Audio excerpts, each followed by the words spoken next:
Is it possible to have second season syndrome when it's your third season at a club and you didn't really achieve very much last season? Because if it is, we've got that.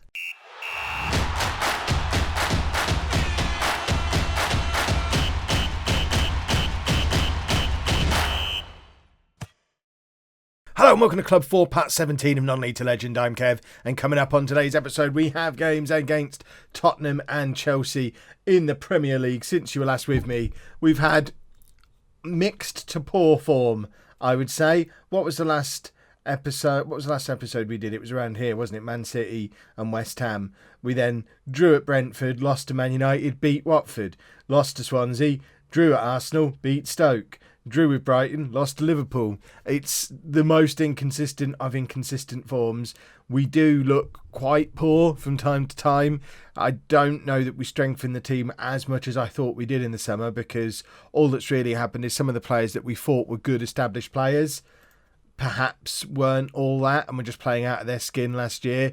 If we take a couple of examples, Alfie Mawson has really not had a very good season. Steven Sessegnon, actually he's doing okay. Mitrovic is really struggling. Simon Hall is having a very poor season, which is more than a little bit of a worry, averaging a 6.79 so far, only the one goal this season. I know he's been in and out of the team a little bit with injuries, but that season compared to that season, that's a big difference. But there's other players who are getting it even worse. Calderon, Duffy, who else? Cullen, McBurney. These are all players who did okay last year in their own little way. Calderon, as an example. I think he was pretty solid last season. I know it's only a 6.8, but he's nowhere near a 6.8 this season. And I'm a little bit worried, particularly about Simon Hall. He needs to... even Mirabella averaging below a 7. We've got a couple of bright sparks. They are the newer players. If we look at who our best performing players are, it's Bakayoko, Sosa, Toussaint and Horta. All four of them came in the summer. So I guess the transfers weren't all bad. Well, no, the transfers were very good. But what we had here to begin with was probably overperforming a little bit, or a lot, last season. And I'm moaning a lot, but we are mid-table and we are ahead of the Kev ratio. We've got 21 points from 17 games. We're more than halfway towards the 40-point save ourselves from relegation target, which is still what the board are looking for and what the media are expecting. So I know we finished 8th last year and we're hoping to push on. Everyone else is saying, yeah, you overperformed a little bit, just don't get relegated. And we don't look like we're going to get relegated. We're comfortably mid-table. But we also don't look like we are going to push on for Europe this year. And it does make me feel like it might be time to try and look for that move abroad that we were looking for. I don't think... A couple of people said, Kev, are you looking to move on to a bigger club in the Premier League? I would love to, but we talked about this like 2 or 3 episodes ago, how there was a lot of manager movement in the summer. In fact, if we have a look... Can we see it on here? Manager movements. All these manager movements over the course of this season... And Wayne Rooney's made it to the Premier League. Goodness me. But all those manager movements over the summer, not one of them even offered me an interview. None of those clubs considered me even interview worthy. So there isn't the opportunity for me to move on to a bigger Premier League team. There seems to be that glass ceiling that we saw in Non-League to Legend last year with Leicester, where I had to finish second in the Premier League with Leicester, qualify for the Champions League before Arsenal would offer me a job. Arsenal finished outside the Champions League that season. So it was a very underperforming Arsenal offering the manager of a hugely overperforming Leicester team a chance. We're not going to get that with mid-table finishes for Fulham. So I think our next move probably needs to be abroad. The only problem is trying to find something that isn't going to be a step down. Are we going to have the same glass ceiling looking abroad? If we have a look at some of the jobs that are available at the moment, I'm loath to apply for anything, but at the same time, we're not getting offered anything. So that's the job situation. I think we're just going to sit and wait for now. We have got a little bit of money to spend in January, so hopefully we can bring in the right player in January, or Hall can get himself fit and start to sort himself out, and we can string some results together and charge up the table a little bit and maybe get that European finish that we're looking for. But at the moment, it's not looking too clever. So, this is the team that we're going to take on Pep Guardiola's Tottenham with. A resurgent Tottenham under Guardiola as well. They finished in the bottom half of the Premier League last year. They're looking like proper challengers again this year because he's quite a good manager, it seems. So this is our team. We've got Lopez in goal, a back four of Sosa, Bakayoko, Mawson and Sessegnon with Toussaint as our holding midfielder, Horta and Pineda in front of him, Mitrovic, Mirabella and Hall as our front three. The other thing that worries me a little bit is just how many of this team, especially how many of our top performers are here on loan. Bakayoko, Sosa, Pineda, Horta, Mirabella. Potentially we could have none of them here next year, which is another reason to panic a little bit, because just like we were saying this time last year, if we can't renew these loans, we're going to be ruined. Well, yeah, if we can't renew these loans, we're really going to be ruined. So we need Simon Hall to sort his life out, and quickly. He was showing as a winger on there, wasn't he? It looked like, from the corner of my eye, it looked like he'd been given an inside forward instruction, which I don't want him to have. Right. Assertive. I do expect to see a better performance tonight. We were rubbish in our last game. I just want to check that Hall is on as a winger. He is. The team talk is still there. Good. Tunnel interview then. Yes, we want to show it. It said we're in a similar predicament. Tottenham are in 6th place. That's a massive improvement on last year. Is that not considered enough? Why are we both playing in white kits? How is it? Oh, apparently theirs is green. Kev's colourblindness strikes again. To me, we are both wearing white kits, and I don't understand how theirs is green. I can see it's green when we see it up in the thing up here. I can see that's green. That's not the kit they're wearing, surely. Right. What's happening? What's going on? They're having possession. We're not. This is troublesome. That was Guardiola's first piece of business when he arrived, by the way. He brought John Stones with him. Otherwise, they've still got Harry Kane and Dele Alli. Harry Kane is constantly being talked about in the media with going to Man United. That's been going on for 4 years. He hasn't gone yet. Tottenham have just scored, which is troublesome. There's a lot of familiar names in this Tottenham team, and I certainly wouldn't be able to name all 11 players who started in Tottenham's last match, but there's plenty of players in there who I do recognise as current Tottenham players. So there's not been a huge churn of player at Tottenham in the 5 or 6 years this save's been running now. Show some passion. Come on, this is a local derby, and it's another team wearing a white kit that they're pretending is green. Let's sort ourselves out and get out there. Mitrovic, I think we talked about Mitrovic in the summer and how my big issue was that we weren't able to sign a proper striker.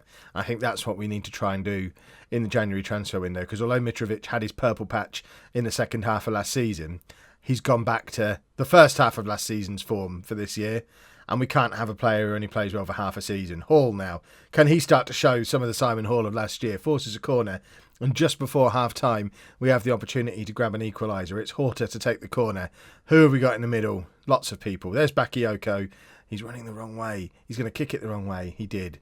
And the highlight ended. Right. Dressing room. Team talk. Assertive. Dig in. Come on. Show us that you actually want to win the match, you bunch of silly gooses. Right, I wonder if for big matches it's...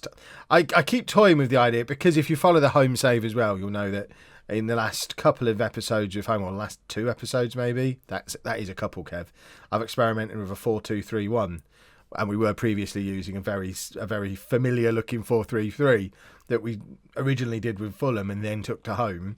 Well, I've now tweaked it with home and made it a 4-2-3-1, and I'm now thinking perhaps we bring that back here to Fulham and try that, make it a bit more attacking. The only problem is we don't really have anyone who can play there, and we've got Toussaint who's brilliant at playing there, so it's a slightly different scenario to what we've got with home, because we haven't got the players to just switch it around and do it. Right, Mitrovic is going to come off. Bring on Freddie Power. We've done this a few times recently, and Power is looking promising. He might end up being the striker that we need, but I don't want to, when we are desperate for goals, I don't want to be experimenting with a youngster. I want to bring in someone who's more established and is going to get goals for us straight away. What I really want is that Colombian lad I signed in the summer. I want him to get a work permit, but he was denied one again because he still hasn't been called up to Colombia. We need him to get called up to the Colombia national team quick, qualify for a work permit, and then I think he's probably the answer to our problems. The only problem is he's not going to get called up to play for Colombia when he's not playing any club football, and no one will take him on loan. So he's not going to play any club football. Oh, Mitrovic has just scored an absolute beauty, and now he's being taken off. I'm almost tempted to keep him on the pitch. Should we keep him on the pitch? Is it going to give me the option to... I think we've got to leave him on, haven't we, after he's done that? He's changed... Freddie, put your kit back on. Or we were sending him out to play naked. Put your jumper back on, Freddie, and your tracky bottoms. We don't want to do the change anymore. Is it going to give me the option? No, we won't proceed. Now let's have another look. So we've clawed out. We're still going to make this change, which was Pineda for Calderon. In fact, we're going to do a double midfield change instead. Put the old faithful championship pairing together in midfield again. I think that's the way around we used to do them. But we'll leave Mitrovic on because he scored a goal, and that immediately turned him from a 6.4 to an 8.3. One lucky long-range finish. Cullen, back to Sosa, to Toussaint, Calderon, all the way over to Sessegnon, who's on the overlap. Cross comes into Mitrovic, and I am a genius for leaving him on. Oh, Mitrovic scores his second goal in 7 minutes. It's Fulham 2, Tottenham 1, with 13 minutes left on the clock. I mean, a win here, and all that negativity at the start of the episode kind of gets pushed away a little bit because this then becomes a really good result. What a finish from Mitrovic. Why can't he? I feel like I've said this about him before. Why can't he just do that sort of thing all the time? When he wants to, he is brilliant. But 85% of the time, he's just a turd. He's just not very good. Right, we'll bring Freddie Power on the wing. We were going to bring him on 10 minutes ago. He can now come on for Hall, who's still not playing well. So Power can come and use his pace and power down the wing and see if that is a little bit more effective. Mawson with a terrible ball forward. I don't really know who he's aiming for there. Probably Mitrovic. We've got 4 players closing down their centre-back there. I like the fact we're closing down. The only problem is it did drag a lot of players out of position and did directly lead to them counter-attacking and getting an almost immediate equaliser through Harry Kane. So I think if we're going to do the closing down, we actually have to close them down instead of having our whole midfield get pulled out of position the way they were. And, I mean, this is just poor defending. I mean, he's Harry Kane. He's going to do that to you from time to time. But interestingly, that's only his 10th goal of the season. Mitrovic is on 7 now. I'm being critical of Mitrovic. He's probably one of the top scorers in the Premier League. I've conditioned myself through playing in the lower leagues that a good striker scores 30 goals in a season. But Mitrovic is probably well on target for 15 to 20, which for a mid-table Premier League team is probably perfectly acceptable for your striker to get 15 to 20 goals. Yeah, you did do well to salvage a draw, even though you should have held on for the win. But let's be a little positive, I guess. Let's just have a look to see who the top scorers in the Premier League are. So if we have a look on goals, so top scorer is Salah with 11, Kane with 10. Where's Mitrovic? Down here in joint 9th with 7 goals. So, I mean, he's not a million miles away. He's in some pretty decent company there. I just wish he'd had 4 more and he was top scorer. Who are we playing now? I don't even remember. Chelsea was the answer. Probably should have remembered our big local derby. We're making no changes because I look at that bench and I am distinctly uninspired by everybody who's on it. So we're going to keep doing what we're doing. Al Sharawi should be fit again fairly soon. And I think it will be handy to be able to have him to drop into that attack at the expense of Hall on occasion. We've also got Riyad Mahrez, who's had on like his 3rd injury since he's been here as well. We could really do with him coming back as well. Well, I think he might be past it. Yeah, let's do that one. Let's give the fans something to cheer. Oh, they like that. This is good. Simon Hall is 100th appearance for us. That's quite impressive for a youngster like him. I just wish he was playing well still. I do look forward to this game. Joe Bryan is being rested. He's also not a first choice finisher. Last time was at Stamford Bridge. Yeah, we won that one, didn't we? Is that what that was telling me? Or was it telling me we lost last time? I don't understand. It was at Stamford Bridge and finished 1-2. That means we must have won, surely. They've got Jadon Sancho up front for them. See, I know who he is too. I've been learning about real football. I'm still not watching any, but I'm learning about it. I'm reading Twitter, and that's educating me. I know he's a thing that exists. Right, Sessegnon, loads of time and space to cross, and that should have been a goal. That was a big miss from Mitrovic there. He had it was on a plate for him. It's not even gone down as a half chance, which seems a little bit... I think chances in general are a little bit broken on FM19 because they just don't seem to make any sense. I used to rely on them hugely in FM18, but FM19, I tend not to even look very often. And when I do, I see nonsense because Mitrovic just had a great opportunity.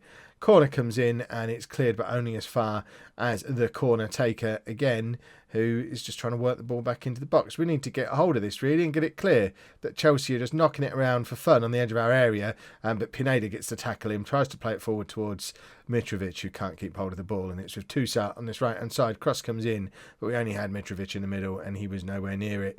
And now Chelsea counter-attack, and they've got, that was a very fast and scary counter-attack that luckily we were saved by the ball bouncing back off the post. I'm a little bit upset that they're doing a full-on 4-3-3. I don't know if that's still an exploity thing in FM19. I haven't updated my exploit knowledge for this year. What's the exploit tactic in FM19? But it still worries me whenever I see a flat front three like that, because it's just, I remember it being the mark of a cheat. And perhaps Chelsea are cheating and deserve to be punished, so hopefully we'll punish them. They just, for a team that's only got 3 men in midfield, they are absolutely dominating the midfield against our 5. They seem to have so much space constantly, and I'm a little bit afraid about how this game has started. Weirdly, this says we've had the majority of the possession. We're just clearly not doing anything with it, because every time there's a highlight, it's Chelsea attacking in acres of space and us not really knowing what to do to stop them. Why didn't anyone try and get a tackle in there? Come on, gentlemen, let's in fact, I'm saying it, let's actually show some passion. Show me you want to win this game, because at the moment you just look a little bit sad and silly, like you're not that bothered, and that upsets me greatly. Yes, I'm drinking out of a cup with my own face on, but we conceded a goal, so when was the last time you saw a win in a video? Did we win yesterday? I don't remember what the results were yesterday, but I do feel like it's a long time since we played well in a video. Well, I guess we played quite well against Tottenham and then just threw it away at the end. And I know the comments are going to be a chorus of, why didn't you go counter-attacking? You know why. I've explained why before. Because counter-attacking guarantees that what will happen happened. If we carry on attacking, sometimes we still win the game. If we go counter-attacking, we never win the game. So, although it might seem counterintuitive, there's logic behind it. It might be logic based on poor data that I've accumulated over 25 years of playing this game, rather than this actual version of the game. But it's my logic and I'm sticking to it. Right. Let's assertively play without pressure, and they seemed to like it. It made no sense, but apparently that motivated them, and I don't understand. Right, what on earth are we going to do to get back into this match? We haven't really got anyone to bring off the bench. We haven't really got any tactical tweaks we can make. This is again the problem with operating on such a small squad. Sosa can't beat his man, can't get the cross in. Chelsea come at us in so much space again. And, oh my word. They're quite good, aren't they, this Chelsea team? Only second in the league at the moment. I mean, there is a very solid top 4 in the Premier League at the moment. That I don't see that, even if we had another 3 years of gradually upgrading the squad with transfers and a Europa League run to give us some money and a reputation boost, I just don't see that we're going to break into that top 4 with Fulham. And the longer I get punished by teams like Chelsea and I get reminded of just how big the gulf is between us and them, the more I think we need to keep an eye on these foreign jobs. Bakayoko, back off the crossbar. You'll notice I brought McBurney on there rather than Power. No particular reason other than the fact that Power came on in the last game and didn't really do much. So now we'll give McBurney the opportunity to come on and not really do much. It's the issue we've got with the squad, that whoever comes off the bench is a championship quality player and worsens the team, but we can't not make substitutes because then everyone will be tired all the time, and no one likes being tired all the time. That's like having a newborn baby.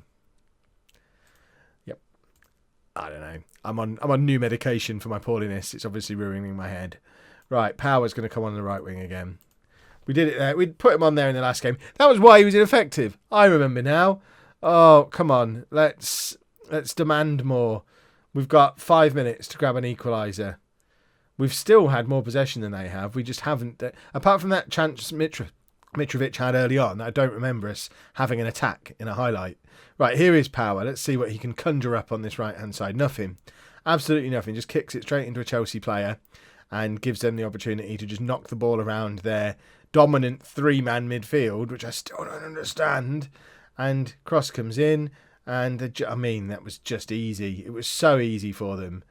And are any of their strikers actual strikers, by the way? Again, real-life football knowledge, not great, but I'm sure I've had him in the past and he was an attacking midfielder. I know he's a winger. Sancho, who was on before, is a winger. Are they playing three strikers, but none of them are actually strikers? Because that feels even more exploity. They're doing a strikerless thing. Who are you? Are you a proper striker? No, I knew you were an attacking midfielder. Are you a striker? Okay, you're a striker. But I don't get why they're shoehorning play. Right, there's two things I don't get. Firstly, why are they shoehorning players into positions they don't fit into? And B, why is it working? Why, when I try and do it, if I try and play Freddie Power as a complete forward rather than an advanced forward, it doesn't work. They've got players playing completely out of position, and they've just absolutely dominated us. There you go. You tried hard. Let's give them a pat on the head for trying hard. Oh, we need to have a good January. I am tempted, after the season he's had so far, if we can get another £70 million offer for Simon Hall, I am tempted to take it and rebuild the squad completely. But I think that would probably be dumb. But you'll find out whether I did something dumb tomorrow, because we'll do the transfers in tomorrow's episode. So we'll probably do Huddersfield and Newcastle and have a look at what transfers we did in January. I probably won't do any now after that threat. It'll be all or nothing, or somewhere in between. But there'll be transfers tomorrow. If you've enjoyed that, please make sure you leave a nice big thumbs up on there for me. Subscribe to the channel for daily Football Manager videos. And thank you very much for watching.